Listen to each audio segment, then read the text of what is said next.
आज मैं भरत चरित्र कथा कहूँगी। ये कहूँगी कि भरत जी राम जी से विदा होकर के चित्रकूट से अयोध्या को लौट आ रहे हैं। तो पहले प्रभु श्री राम जी का नाम ले लें। भक्ति भक्त भगवंत गुरु चतुर नाम बपु एक, तिनके बद बंदन करो नासे विघ्न अनेक। सिए मांडवी उर्मिला श्रुति कीरति बरिबाम, चारु सुवन चारु रतन तुलसी करत प्रणाम।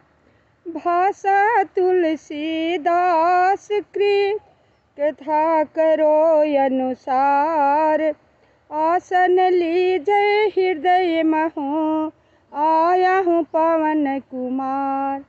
मंगल भवन अमंगल हारी, द्रबहु सुदशरथ अजिर बिहारी। कितना सुंदर पंक्तियाँ गोस्वामी तुलसीदास जी लिखे हैं कि आसन लीजय हृदय महु, हृदय में आसन देते हैं। आसन लीजय हृदय महु आया हूँ पवन कुमार। अब आप ही सब बताइए, जब हनुमान जी हृदय में वास करेंगे तो क्या मुझ पर आपत्ति विपत्ति कभी आ सकती है? बस विश्वास की ज़रूरत है। फिर दूसरे पंक्ति में लिखे हैं चौपाई में कि मंगल भवन अमंगल हारी। अमंगल को हरने वाले राजा दशरथ जी की आंगन में विहार करने वाले चारों भाई खेल रहे हैं और सब उनका दर्शन पाने के लिए तरस रहे हैं। जो बहुत बड़भागी हैं वो दर्शन तो पा रहे हैं, लेकिन जिसके पुण्य कम है वो तरस रहे हैं। भगवान जी के लीला देख देख करके स्वर्ग में देवता सब सिहाते हैं कि अयोध्यापुरी में हम भी रहते तो प्रभु श्री राम जी के प्रतिदिन दर्शन क्या करते। शंकर भगवान किसी न किसी रूप में जा करके प्रभु श्री राम जी के दर्शन करते हैं और उनके साथ में काकभुसुंडी जी भी है। तो गोस्वामी तुलसीदास जी ऐसे ऐसे लिखे हैं, बस अपने लोग को सोचने समझने की बात है। जितने उसे अच्छे से समझेंगे, अच्छे से उसे गौर से सोचेंगे, तो हमें लगता है कि मेरी बिगड़ी हुई बनता जाएगा। जो पहले से बिगड़ा हुआ है वो बन जाएगा। अब बिगड़ने वाला होगा ना तो हम संभल जाएंगे। इसी का ज़रूरत है कि अब से अब तो हम संभलें, क्योंकि उम्र अब दूसरी पड़ाव पर आ गई है। एक एक दिन, एक एक पल का समय जो है ये बहुत कीमती चीज़ है। वो जो चला जा रहा है वो आने वाला नहीं है। कब किस घड़ी क्या हो जाए ये किसी को पता नहीं है। इसलिए हमें समय की और हर चीज़ को ध्यान देना चाहिए। अपने उम्र की सब कुछ को ध्यान देना चाहिए कि हमें क्या करना चाहिए, हम कहाँ से कहाँ तक पहुँच गए और कितना दिन बाकी ही रह गया है इस धरती पर रहने के लिए। अपने माया के जंजाल में रहते हुए अपना राम का नाम हम जपते रहेंगे ना, तो प्रभु श्री राम जी तो इतना दयालु है ना कि जितना साधु संत लोग को नहीं तरन तारण करेंगे, उतना गृहस्थ को उपाधि बहुत अधिक दिए हैं। क्योंकि गृहस्थ जो है सबको पालन पोषण कर लेने के बाद प्रभु श्री राम जी की भक्ति करता है ना, तो ऋषि मुनि लोग से वो बढ़ करके है। ऋषि मुनि लोग तो सब छोड़ छाड़ करके भगवान का भजन करते हैं, लेकिन गृहस्थ तो सबको ले करके प्रभु श्री राम जी को भजन करते हैं। इसलिए गृहस्थ को प्रभु श्री राम जी संत लोग से अधिक उपाधि दिए हैं। लेकिन उस बात को हम समझे तब तक समझना चाहिए। सत्संग करेंगे, अपने से ज्ञानी बड़े मनुष्य के पास बैठकर थोड़ा समय देंगे, रामायण ग्रंथ पढ़ेंगे तो हमें सब समझ में आ जाएगा। यही कारण है कि हम समझना तो चाहते हैं नहीं, जो जानते हैं उसी को हम बहुत समझते हैं, जो कि ये चीज़ गलत है। हम वादा करके बहुत कुछ करने के लिए आए हुए हैं। प्रभु श्री राम जी से हम जब नीचे आए हैं तो वादा करके आए हैं कि मैं जाऊंगा तो आपका भजन करूंगा, कीर्तन करूंगा, ये करूंगा, वो करूंगा, लेकिन यहाँ पर आके हम भूल रहे हैं, तो ये गलत है। तो यही हम कहेंगे कि सब लोग, सबको मैं हाथ जोड़ करके प्रार्थना करके कहती हूँ कि सब प्रभु श्री राम जी को चरित्र के वर्णन कीजिए और अपने कानों से सुना कीजिए, सत्संग कीजिए। आप सबका उसी में भला है, नहीं तो बिगड़ने के सिवाय कुछ चीज़ है नहीं। तो ये आज कथा मैं कहने वाली हूँ कि भरत जी जब लाने प्रभु श्री राम जी को चित्रकूट गए थे सब कुटुंबियों के साथ, यहाँ तक कि राजा जनक जी भी गए थे, सारी तीनों माताएं भी गई थी। लेकिन आज प्रभु श्री राम जी के चरण पादुका ले करके आज सब परिवार सहित लौट रहे हैं। प्रभु श्री राम जी सबको विदा तो कर रहे हैं कि कभी आप सब सोचे होंगे कि उनके दिल में कितना पीड़ा हो रहा है सबको विदा करते वक्त। बहुत पीड़ा हो रहा है। प्रभु श्री राम जी का तो वो स्वभाव है कि हमेशा आपत्ति विपत्ति में भी मुस्कुराते रहते हैं, अपने आप को कष्ट दे करके सबको भला करने वाले हैं। लेकिन वही हमेशा मुस्कुराने वाले प्रभु श्री राम जी बट वृक्ष के नीचे खड़ा होकर के अपने नेत्रों से आंसू बहा रहे हैं। उन्हें इतना दिल में दर्द हो रहा है, रो रहे हैं प्रभु श्री राम जी, जो उनकी ब्रह्म पिता परमेश्वर हैं, माया रहित है, निर्गुण है। लेकिन आज वो माया के वशीभूत होकर के विदा तो सबको कर रहे हैं, लेकिन उनके नेत्रों से झरझर झरझर आंसू बह रहा है। आंसू जो है रुकने का नाम ही नहीं ले रहा है। सारे कुटुंबी लौटते समय ऐसे अपने हाथी घोड़े वाहन को रथ में जोड़ रहे हैं, लगता है कितने थके हारे हैं, कितने दुख भरी से अयोध्या को जाने के लिए तैयार हुए हैं। सबके सब आंखों में आंसू भरे पड़े हैं। सीता जी अपने सासू के सामने खड़े होकर हाथ जोड़ करके रो रही हैं, अपने गलती को क्षमा याचना कर रही हैं, बार बार पाँव पड़ रही हैं, गले मिल रही हैं। उन्हें समझ में नहीं आता है कि अपने सास को मैं क्या कहूँ। कह रही हैं कि सेवा करने के समय विधाता ने ऐसी उल्टी चाल चली कि आप सबसे मुझे दूर होना पड़ रहा है। बहुत सारे समझा कर कौशल्या जी सीता जी को अपने गले से लगाती है, रोती हैं, बहुत समझाती हैं।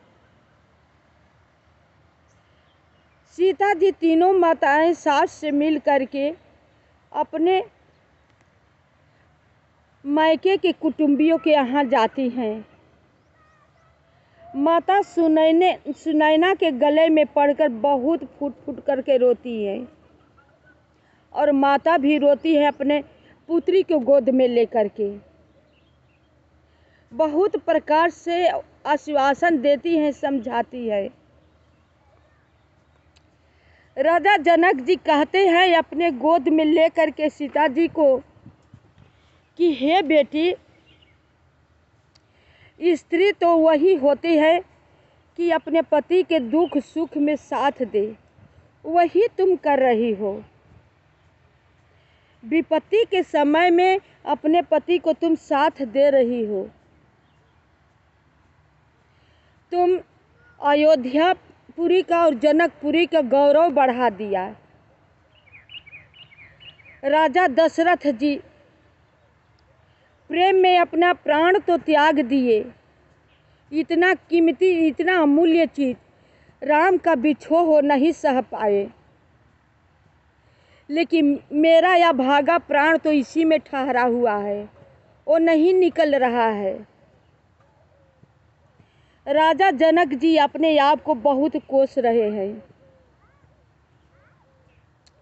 रानी सुनैना जी सीता जी को बहुत प्रकार से समझाते हुए स्त्री धर्म की शिक्षा देती है और कहती हैं कि हे बेटी, तुम अफसोस मत करो, तुम्हारा धर्म कर्तव्य यही था। स्त्री अपना सारा सुख ऐश्वर्य आराम सब अपने पति के ऊपर न्यौछावर कर देती हैं, वही पतिव्रता स्त्री होती हैं। तुम जो किया वो सही किया।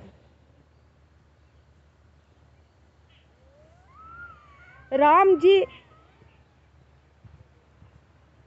सब माता सुनैना से मिलते हैं और अपने हाथ जोड़कर गलतियों की याचना करते हैं कि आप यही समझे होंगे कि राजा अयोध्या राजा दशरथ के घर में अपने पुत्री को मैं ब्याह कर रहा हूँ, बहुत सुख से रहेगी। लेकिन क्षमा आप कीजिए, मैं वो सुख नहीं देना चाहा जो देना चाहिए। सुख के समय सीता जी वन वन में दर दर कर ठोकर खा रही हैं, इसके लिए मैं अपराधी हूँ। आप सबसे मैं क्षमा मांग रहा हूँ। रानी सुनैना जी राम जी को उठाकर गले से लगा लेती हैं, कहती हैं नहीं राम, तुम्हारा तो स्वभाव ही है ऐसा है कि अपने आप को हमेशा दोषी क्यों ठहराते हो। तुम्हें तो कोई दोषी कहने वाला है ही नहीं है। तुम कभी गलत काम कर ही नहीं सकते हो। तुम्हारे जैसे पुत्र जिसको दे उसका न जाने कितनी पीढ़ी तर जाएगी, माता का कोख पवित्र हो जाएगा, पिता का गौरव बढ़ जाएगा। जो तुम काम कर रहे हो वो बिरले पुत्र कोई करने वाला है।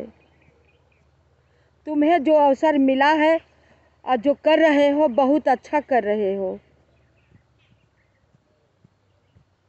बहुत प्रकार से राजा जनक जी रानी सुनैना जी राम को समझाते हैं और अयोध्यापुरी को लौटने का अपना रथ वाहन इंतजाम करते हैं।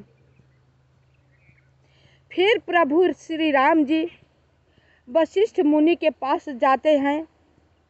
माता अरुंधति गुरु पत्नी के पास जाकर के मिलते हैं, क्षमा याचना करते हैं अपने गुरुजी से बहुत कि हे गुरुजी, भरत मेरा छोटा भाई है, अबोध है, आप पिता के समान हैं और गुरु भी है। आप ज़्यादातर के स्नेह रखिएगा। मुझसे जो छोटी मोटी गलतियां हुई होंगी उसे आप क्षमा कीजिएगा। पिता तो नहीं रहे, लेकिन पिता के जगह पर आप हैं। अब सब राज काज संभाल करके चले भरत से करवाइएगा। आपको मैं इतना ही कहूँगा। गुरु पत्नी अरुंधति से कहते हैं मिल करके, हे माता,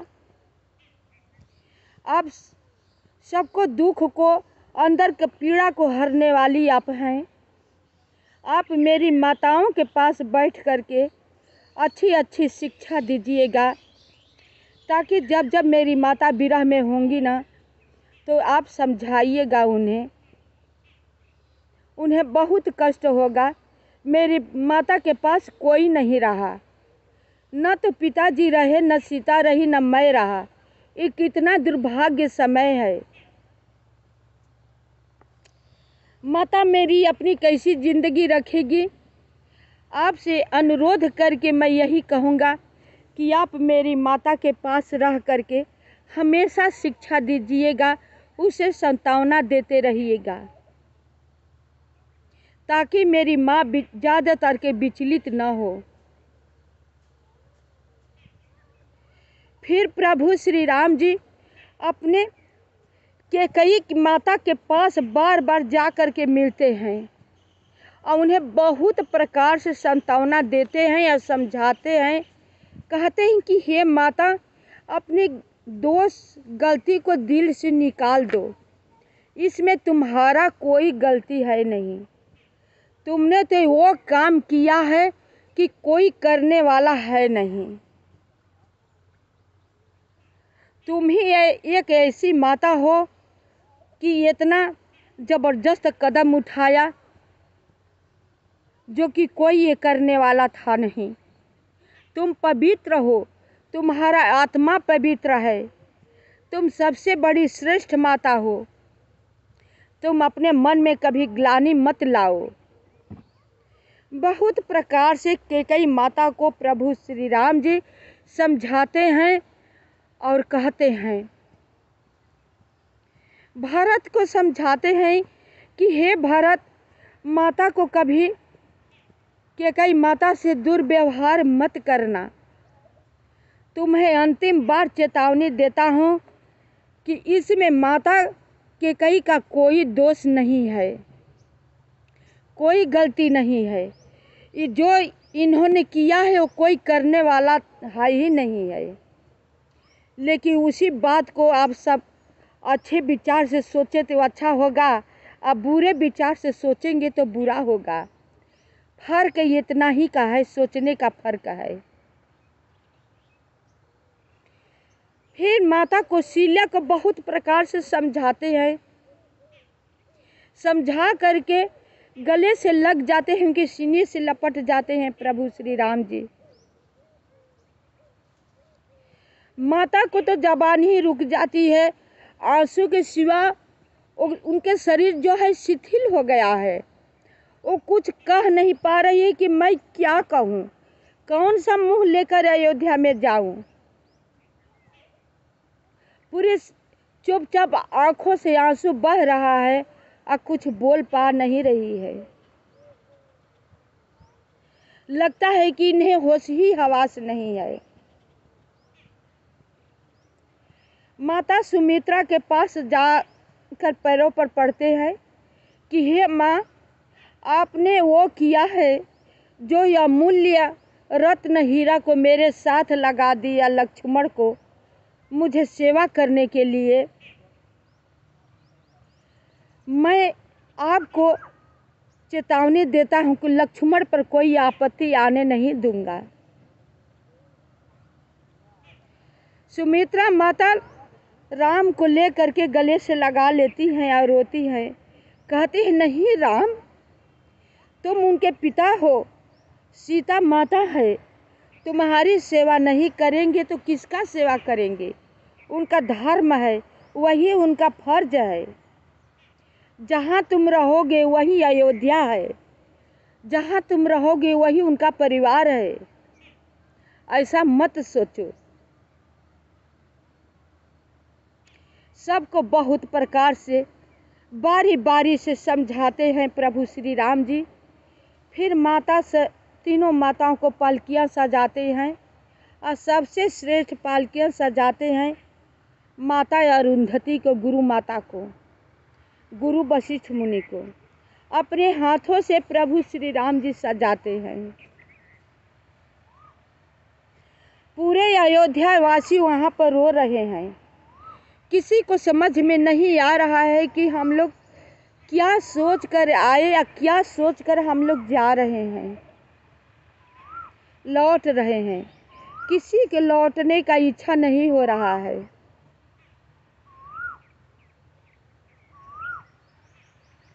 तो प्रभु श्री राम जी ऐसे दयावान है।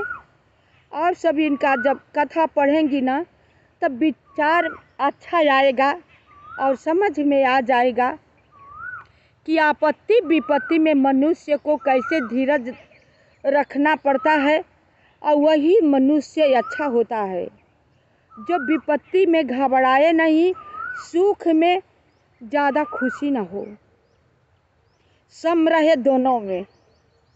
उसी को प्रभु श्री राम जी अपनाते हैं। जब दोनों में आप सम रहने लगोगे ना, समझ लीजिए कि मेरे ऊपर प्रभु श्री राम जी की असीम कृपा बरस रही है। तो हम कथा को यहीं पर विसर्जन करते हैं। शेष भाग दूसरे भाग में आपसे मेरी कथा सुनिए। कथा सुनेंगे तो सब समझ में आएगा। कथा का सार बहुत गूढ़ होता है। समझने वाले के लिए बहुत कुछ होता है, न समझने वाले के कुछ नहीं है। आप सब मेरी कथा सुन करके लाइक सब्सक्राइब अवश्य कीजिएगा, कमेंट कीजिएगा।